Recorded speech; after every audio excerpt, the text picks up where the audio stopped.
মই যিমান hard work কৰিছিলোঁ তাৰে ৰিজাল্ট পাইছোঁ, তাতকৈ বেছি একো নাই। ৰাতিপুৱা আমি চব ক্লাছ 10ৰ ষ্টুডেণ্টে ভয়ে কৰি আছিলোঁ আৰু ৰিজাল্টটো পাবলৈ, কাৰণ কি হয় ঠিকনা নাই।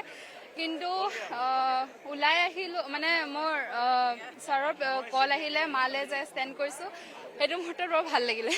কেতিয়াও ভবা নাছিলোঁ যে মই টপ 10তো থাকিম, কিন্তু মই সেইটো লৈ প্ৰিপেৰেশ্যন কৰা নাছিলোঁ যে মই টপ কৰিব লাগিব। মই বাছ সেইটো লৈ প্ৰিপেৰেশ্যন কৰিছোঁ যে ভাল পাব লাগিব। তেনেকুৱা ইমান মই তেনেকৈ ফিক্স নাই, কিন্তু মই বহুত দেৰি পঢ়া নাছিলোঁ, কিন্তু যিমান দেৰি পঢ়িছিলোঁ ভালকৈ পঢ়িছিলোঁ। তুমি টপ 10ত ভবাই নাছিলা? ভবাই নাছিলোঁ। শীৰ্ষত ঠিক অহাটো ডাঙৰ কথা। কেনেকুৱা? তাৰপিছত সেইটো খবৰটো পাই কেনেকুৱা লাগিলে? বৰ ভাল লাগিলে বাৰু, সেইটোৱে আৰু মোৰ সপোন। মোৰ সপোন বাৰু ভাল মানুহ এজন হ'বলৈ।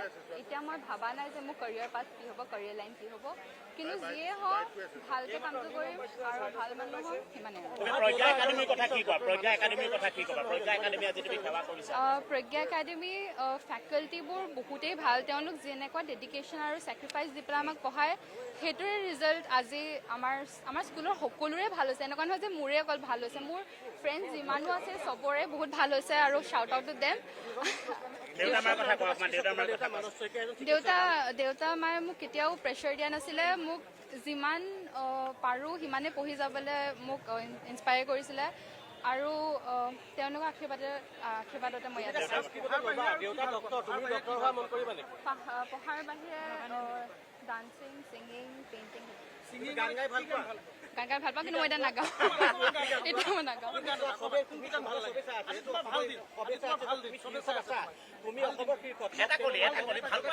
পাছত